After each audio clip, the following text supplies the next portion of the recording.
Malta is a small island at the heart of the Mediterranean with a widescreen history. Every wave of civilization has left its mark, making Malta a mosaic of cultures and a perfect place to discover in 48 hours.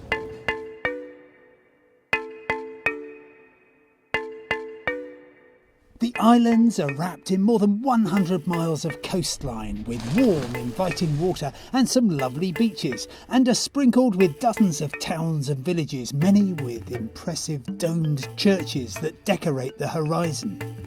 Malta has some magnificent mansions, while side streets can take you deep into the past.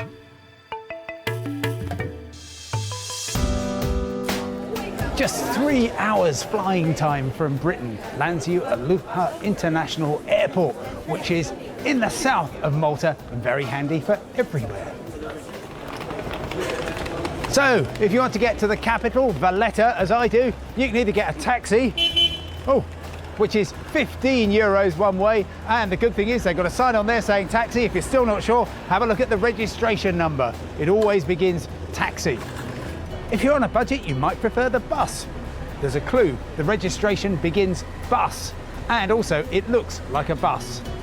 To travel to the capital, Valletta, costs €2.20, or you can travel everywhere you want to all day long for just €2.60.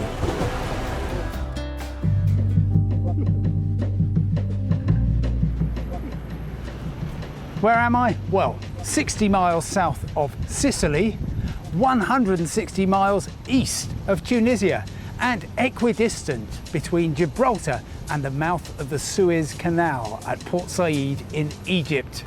The island of Malta, along with Gozo and Comino, together are smaller than the bit inside the M25, but they are packed with all kinds of diversity and excitement. The island's most enticing location is the Shara Palace in the former capital, Undina. As the co-owner, Susan Zammit-Tabona, told me, it's where royalty and celebrities stay, with some real die-hard loyalists. We had Bruce Willis here, who didn't move out of his room for 4 days. You know, I think he was staying in this room too. Having been brought up and bred in Mdina, the houses in Mdina breathe differently. So, you know, there were things that they couldn't see. And I said, look, I've lived in an old house in Mdina all my life, so I know how these buildings work. And so anyway, but it was done with a lot of love. See if you can check into room 7. It comes with a bit of a surprise, not just the spectacular view across most of the island, but the fact that you can enjoy it from the comfort of your own jacuzzi.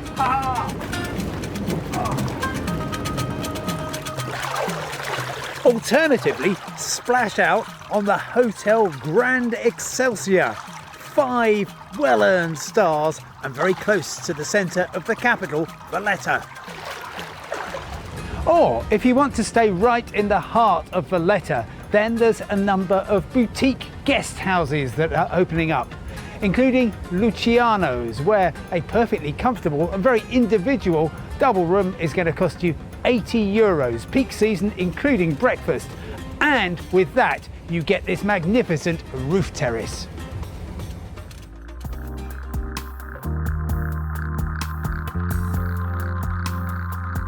Now, I've been lucky enough to take a hike in some great cities around the world, but nowhere is the process simpler than here in Valletta. Trust me, I've checked. I'm at the start of St George's Street, later Kingsway, now Republic Street. It's exactly 1 kilometre long. You could walk it in 10 minutes, but there's loads to see along the way. What I love about Valletta is that it's a distillation of commerce and culture with endearing evidence of the British connection. The UK took control 2 centuries ago until Malta gained independence in 1964, and the city is full of grand Baroque flourishes. When Maltese tour guides bring Italian groups to St John's Co-Cathedral, they tell them, prepare yourself for the most beautiful, sumptuous church you've ever seen. And of course the Italians don't believe them. They've got so many lovely churches of their own. But just come and see what you think.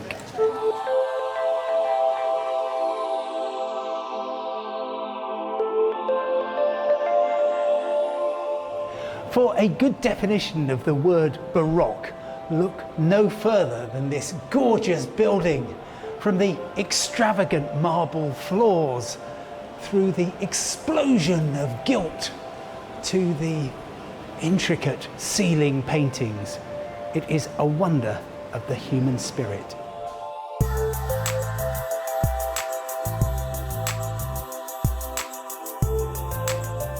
This is what happens when you fuse military might with religious ambition.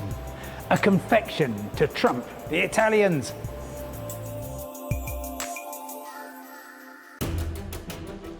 You'll rarely walk alone in the Maltese capital. What brings the crowds to Valletta is the sense of theatre in the street life and the architecture created by the Knights of St John. This Christian military order began by caring for pilgrims to Jerusalem and took part in the Crusades. But in the 16th century, the Knights settled in Malta and began to transform the island with magnificent structures such as the Grand Master's Palace.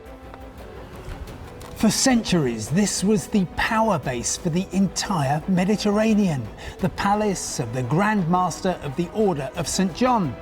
And today, it's Malta's equivalent of the White House, the office of the President. Further down Republic Street, there's the chance to explore a fine aristocratic townhouse that's still occupied by a fine aristocrat. Marchesa Francis Di Piero gave me a tour and told me the history of this great house. The house was built about 400 years ago. 200 years it belonged to the Italian Knights, was built by the Admiral of the Order, and then in the 18th century bought by a Maltese family. And we show people the first floor. In these houses, the first floor is always called the piano nobile, where the main nice rooms are. And then we go underneath the house to see a big cistern for water, which all the houses, early houses have, and it was used as a bomb shelter in the Second World War. The hike along Republic Street is so easy, there's even a sign telling you where to stop.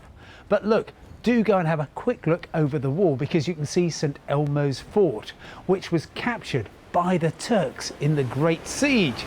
And it later stood in for a Turkish prison in the film Midnight Express.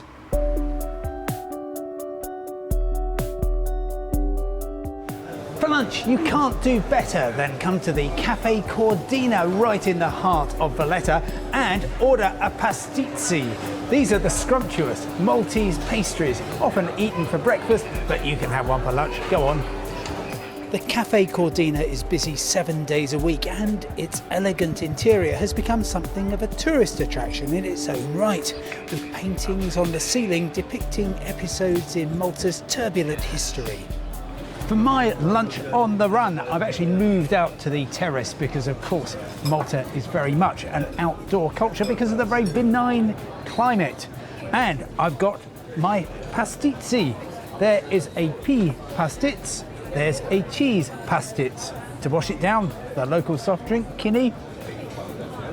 Acquired taste. And neither of these is pastitz sell by date because they're all baked on the premises. Valletta is set to be European Capital of Culture in 2018 on account of its heritage and creativity. But before then, you can immerse yourself in the amazing antiquity of the Maltese Islands. Today, Valletta is full of cultural treasures, but it didn't even exist in 1565, which was when the Ottoman Great Siege was finally defeated. The very next year, the Order of St John decided to build a new home city on this very spot, and they named it in honour of the Grand Master at the time, Jean de Valette. Do you like what he's got round his neck, by the way? Found it in a rough guide. The Auberge de Provence, built in 1575 to house the Knights of St. John from southern France. Today, it's the home of the National Museum of Archaeology, which goes pretty much as far back as you possibly can in the span of human history. The museum is small and elegant, as are many of its exhibits. It contains some of the very earliest three-dimensional representations of the human figure, such as the Sleeping Lady. 5,000 years old and still in pretty good shape. No, not me. The Venus of Malta, this beautiful clay statuette that has been around since 3000 BC. From the waterfront in Valletta, you can get a water taxi, actually more like a water bus, across to Vittoriosa. However, you can also pay €3 or €4 for a ride in a Daisa, which is this beautiful kind of Maltese gondola. And that's what I'm going to try. Hello. Thank you. Oh, lovely. Ah.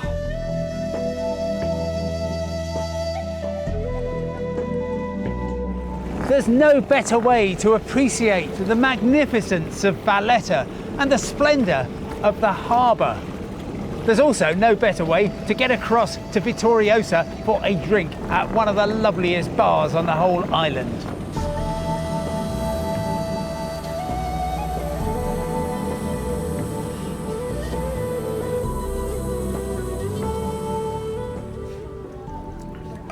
Sottovento, which means under sail, and it's the perfect place to begin, if I may, a crusade to taste the best Maltese wines.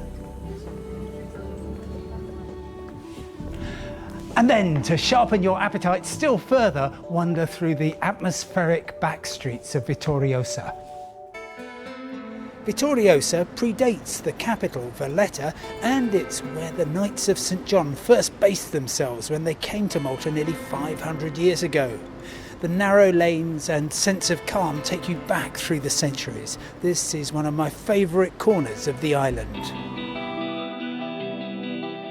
Malta's spectacular shoreline provides plenty of opportunities for waterside drinking and dining, but the most elegant restaurants crowd around St. Julian's Bay. This chic and cheerful location, together with an atmosphere of friendly rivalry between chefs, means you can eat splendidly on fresh seafood, prepared with flair, imagination and stardust. This dish is going on my A-list. Talking of which, Malta has always had a role as an outpost of Hollywood, and Peppino's has always had a role as the place that the stars come to dine. Madonna, Brad Pitt, Daniel Craig and most recently Tom Hanks have all eaten here. But for a sad piece of movie history, why not join me for a nightcap back in Valletta? This is the pub. No, it's the pub. That's its name, the pub. And it's the pub where Oliver Reed came to on the 2nd of May 1999. He was in town filming Ridley Scott's Gladiator, and he decided to have a half of shandy. Very sadly, in this very seat, he passed away. So come in here and drink to the health of the Hellraiser, who is now in heaven. Heavens! For my second day in Malta, I'm venturing beyond the present capital, Valletta, and starting in the former capital, Mdina. It's known as the Silent City, but not today, because I'm outside the Cathedral of Peter and Paul, and there's a wedding taking place. Hooray!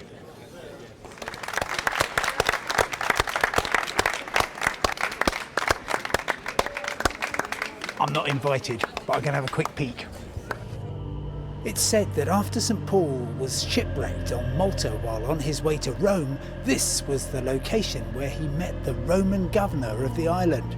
It's since become Malta's principal place of worship. But Malta's spirituality goes much further back than that.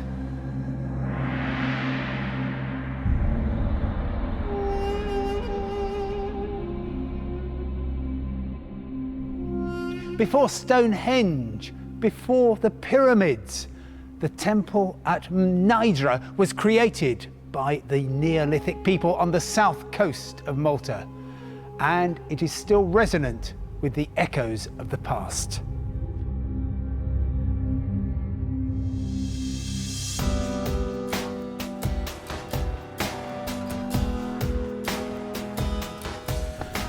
Beneath my feet are the remains of a Bronze Age village, which I guess makes this a kind of Bronze Age village green.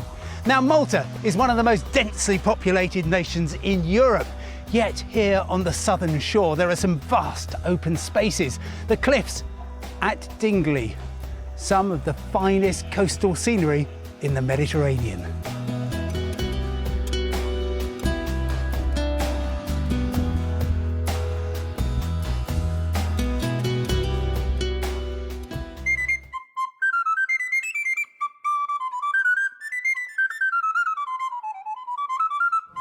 If you prefer a walk in a theme park, well, look at this Popeye Village. In 1970, the film director Robert Altman was looking for somewhere to film Popeye, starring, of course, Robin Williams. He happened upon Anchor Bay. They built the set. They simply didn't bother to take it down again. Ahoy!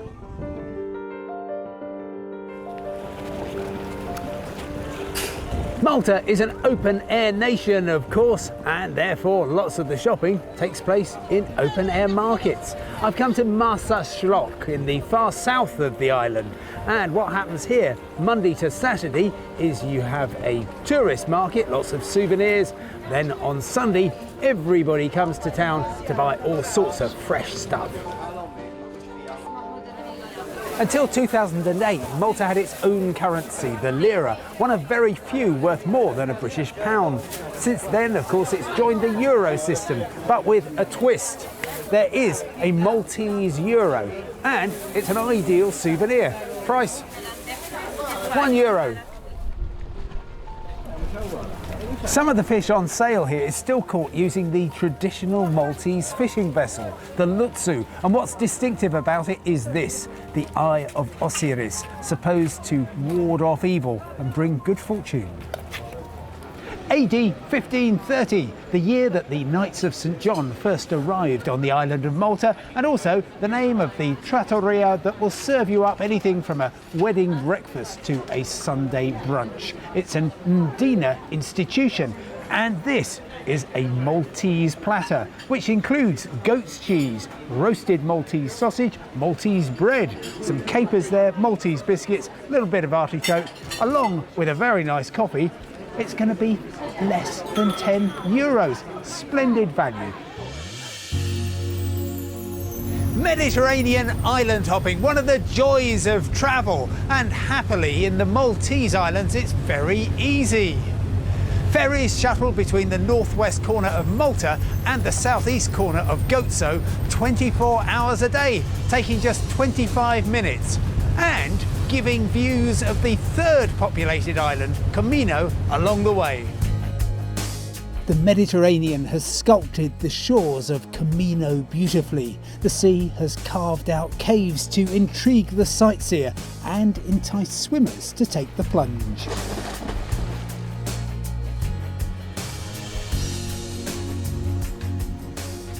There's two reasons to come up here to the Shara Plateau. The first is the beautiful views that you get across the island of Gozo.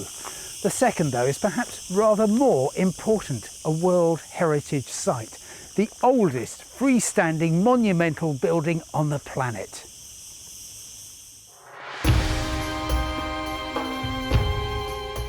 The name Gigantia derives from the later belief that only giants could have created the structures. A good guide, like Vince de Bono, helps you appreciate that what might look like a pile of old stones is in fact an amazing achievement of an ancient island people. This is the oldest Neolithic monumental temple ever built, which survives to this very day. It was great not just because of the effort needed to move all those giant stones and put them into place, but because society, which until then didn't have anything of this sort, someone came with the inspiration and the motivation for the rest of the clan in order to do all this. Goatso's history isn't just rich, it's also deep, delving further back into the past than anywhere else in Europe. The island's capital, Victoria, is a modest but alluring city full of lanes in which to get cheerfully lost, and it's dominated by a citadel whose honey-coloured stones soften its military might. Today, like the rest of Goatso, Victoria provides a welcome, serene escape. Sometimes here in the middle of the Mediterranean you feel as though you're on the edge of the world. But then you go a little further, turn a corner, make a new discovery, meet some more friendly, hospitable people. The Maltese Islands are gentle and generous and well worth 48 hours of anybody's time.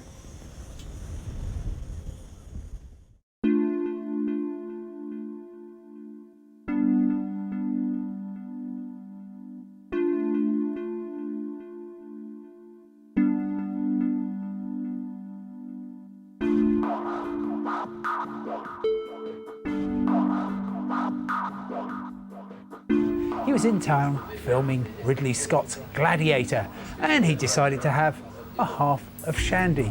Very sadly, in this very seat, he passed away. May possibly have had 3 bottles of rum and several arm wrestling matches, but I wasn't here.